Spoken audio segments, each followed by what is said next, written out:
അച്ഛൻ ചെയ്തത് തെറ്റാണ്. അതിനച്ഛനോട് ക്ഷമിക്കണം. ഞങ്ങളെ വെറുതെ വിടണം. ഒരിക്കലും നിങ്ങളുടെ മുൻപിൽ പോലും ഞങ്ങൾ ആരും വന്ന് പെടില്ല. വേണമെങ്കിൽ ആ കാല് പിടിക്കാം ഞാൻ.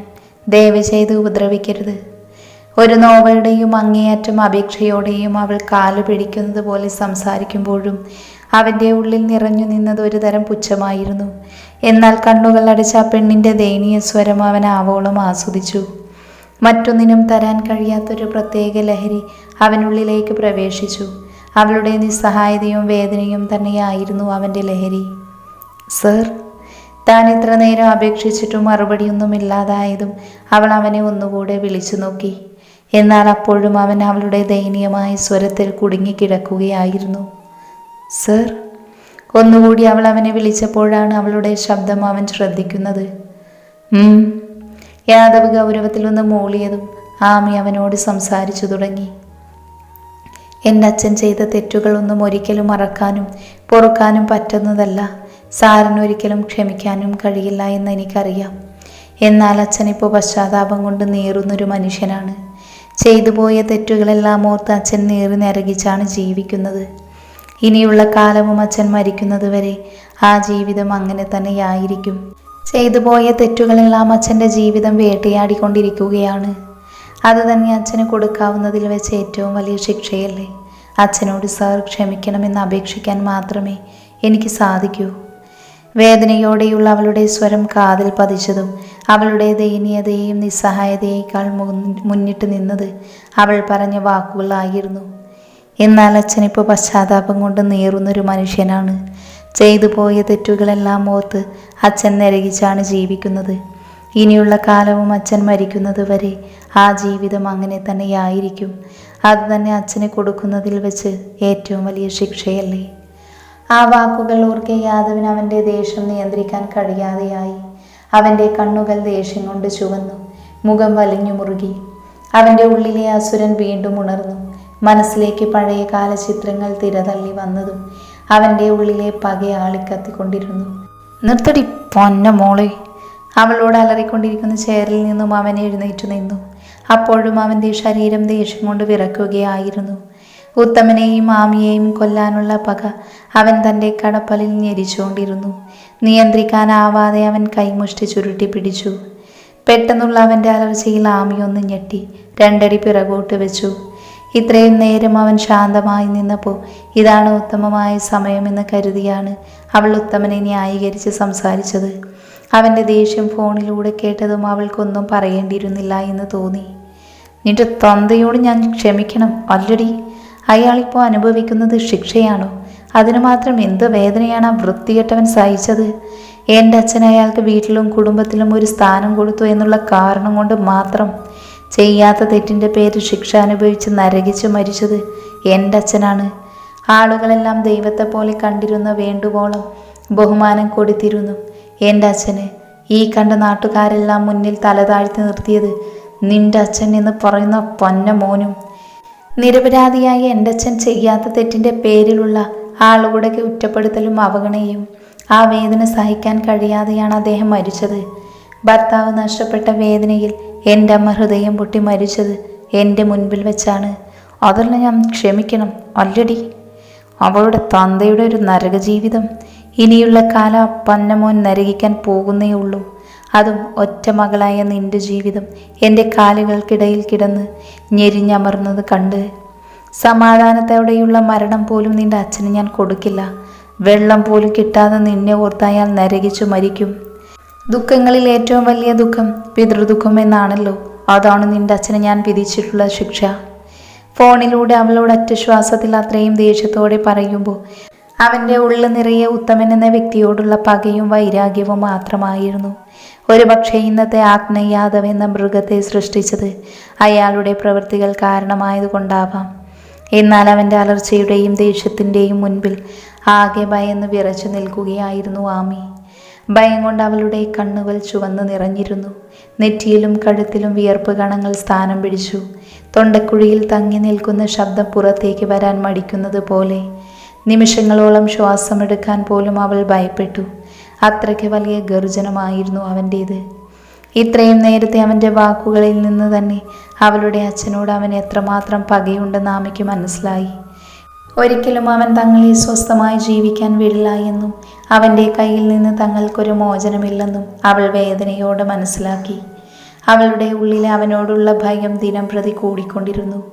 ഇത്ര സമയം അവളോട് ദേഷ്യപ്പെട്ടതിൽ തൻ്റെ ഉള്ളിലുള്ള ദേഷ്യത്തിന് അല്പം ശമനം തോന്നിയതും അവൻ വീണ്ടും സംസാരിച്ചു തുടങ്ങി. ഞാൻ പറഞ്ഞത് ഓർമ്മയിലിരിക്കട്ടെ. നാളെ കാലത്ത് നീ കാളിയാർ മഠത്തിലെത്തിയിരിക്കണം. ഇത് ഞാൻ നിനക്ക് തരുന്ന ആദ്യത്തെയും അവസാനത്തെയും അവസരമാണ്. ഇനി വരാൻ നീ തയ്യാറില്ലെങ്കിൽ ഏത് വിധേനയും നിന്നെ ഞാൻ കാളിയാർ മഠത്തിൽ എത്തിച്ചിരിക്കും. അവളോട് അത്രയും ദേഷ്യത്തോടെ പറഞ്ഞതിന് ശേഷം യാദവ് ഫോൺ ദേഷ്യത്തോടെ വെച്ചിരുന്നു. കണ്ണുകൾ അടച്ച് ചെയറിലേക്ക് ചാരിക്കിടക്കുമ്പോൾ അവൻ്റെ മനസ്സിൽ തെളിഞ്ഞു നിന്നത് അയാളുടെ മുഖമായിരുന്നു, ഉത്തമൻ്റേത്. തൻ്റെ മകളുടെയും ഭാര്യയുടെയും മുൻപിൽ ഒരു കുറ്റവാളിയെ പോലെ നാണം കെട്ട് തല താഴ്ത്തി നിൽക്കുന്ന അയാളുടെ മുഖം മനസ്സിലേക്ക് തെളിഞ്ഞു വന്നതും അവന് വല്ലാത്തൊരു സന്തോഷം ഉള്ളിൽ വന്ന് നിറയുന്നത് പോലെ തോന്നി. അവൻ്റെ ചുണ്ടിൽ ഒരു പുച്ഛച്ചിരി വിരിഞ്ഞു. നീ നീറും ഉത്തമ, നീറി ഒടുങ്ങും. അവൻ പകയോടെ മുരണ്ടു. അവൻ്റെ മനസ്സ് നിറയെ ഉത്തമൻ്റെ നാശമായിരുന്നു. ഒരു മനുഷ്യൻ അനുഭവിക്കുന്നതിൽ വെച്ച് ഏറ്റവും വലിയ ഹൃദയവേദന അനുഭവിച്ച് തന്നെ അയാൾ മരിക്കണം. അതായിരുന്നു അവൻ്റെ ലക്ഷ്യം. കുറച്ചു നേരം കൂടെ ആ കിടപ്പ് കിടന്നതിനു ശേഷം കണ്ണുകൾ തുറന്നവൻ തൻ്റെ മുറിയിൽ തന്നെ സെറ്റ് ചെയ്തു വെച്ചിരിക്കുന്ന മിനി ബാറിലേക്ക് പോയി. അവിടെ അടുക്കി വെച്ചിരിക്കുന്ന ബ്രാൻഡഡ് ബോട്ടിലേക്ക് അവൻ നോക്കി. അതിൽ നിന്നൊന്നവൻ കയ്യിലേക്കെടുത്തു. ഉടനെ അത് തുറന്ന് വെള്ളം പോലും ചേർക്കാതെ വായിലേക്ക് കമഴ്ത്തി. ഇത് അവൻ്റെ പതിവാണ്. ഒരു ഗ്ലാസ് മദ്യമെങ്കിലും ഉള്ളിൽ ചെന്നില്ലെങ്കിൽ യാദവിന് അന്നത്തെ രാത്രി ഉറക്കമില്ലാത്തതാണ്. കാരണം കഴിഞ്ഞ 28 വർഷങ്ങളായി അവന് തൻ്റെ ഉറക്കം നഷ്ടപ്പെട്ടിട്ട്. മുഴുവൻ കുടിച്ചു കഴിഞ്ഞതും ദേഷ്യത്തോടെ അവൻ മദ്യത്തിൻ്റെ ബോട്ടിൽ നിലത്തേക്ക് എറിഞ്ഞുടച്ചു. ആ ബോട്ടിൽ പൊട്ടി അതിൻ്റെ കുപ്പിച്ചില്ലും മുറിയിലാകെ പരന്നു കിടന്നു. ബോധം മറയുവോളം അവൻ ആ പ്രവൃത്തി തുടർന്നുകൊണ്ടേയിരുന്നു. മൂന്നാമത്തെ ബോട്ടിലും വായിലേക്ക് കമഴ്ത്തിയതിനു ശേഷം അവൻ അതും എറിഞ്ഞുടച്ചു.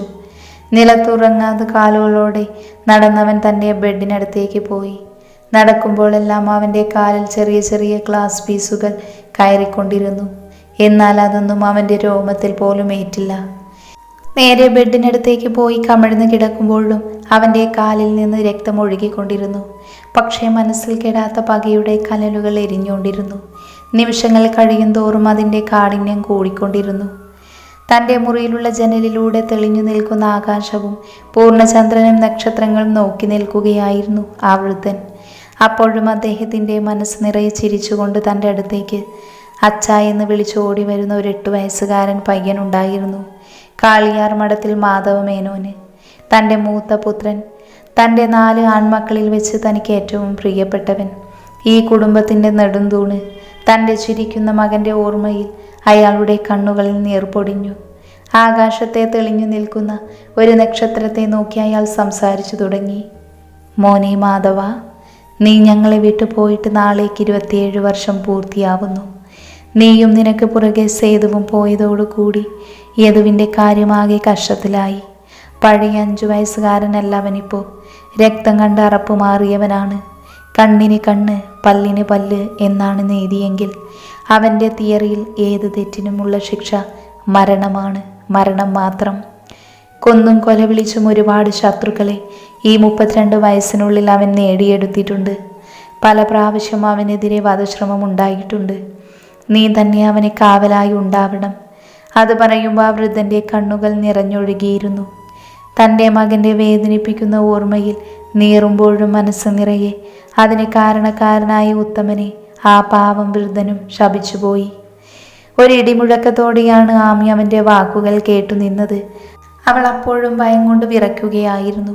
എന്തായാലും തന്നെയും കുടുംബത്തിൻ്റെയും സ്വസ്ഥമായി ജീവിക്കാൻ യാതൊരു സമ്മതിക്കില്ല എന്നുള്ള കാര്യം അവൾ ഉറപ്പിച്ചു. കുറച്ച് സമയം അങ്ങനെ നിന്നെങ്കിലും പിന്നീട് മനസ്സിലേക്ക് വന്നത് അവൻ്റെ ഭീഷണിപ്പെടുത്തുന്ന സ്വരം മാത്രമായിരുന്നു. എങ്ങനെയെങ്കിലും അവൻ്റെ കയ്യിൽ നിന്ന് രക്ഷപ്പെടണം. ഒരിക്കലും അച്ഛൻ ചെയ്ത വലിയ തെറ്റിന് ബലിയാടാകാൻ തനിക്ക് സാധിക്കില്ല. മറ്റെന്ത് ശിക്ഷയും തന്നോട്ടെ, പക്ഷേ ഒരു താലിയുടെ പേരിൽ തൻ്റെ ജീവിതം ഇരുട്ടിലാക്കി തന്നെയും അച്ഛനെയും ജീവിതകാലം മുഴുവൻ നരകിപ്പിക്കാൻ ഞാൻ അനുവദിക്കില്ല. ഒരു തീരുമാനം മനസ്സിലുറപ്പിച്ചുകൊണ്ട് അവൾ അച്ഛൻ്റെ മുറിയിലേക്ക് നടന്നു. ആമി പതിയെ അച്ഛൻ്റെ മുറിയിലേക്ക് പോയി.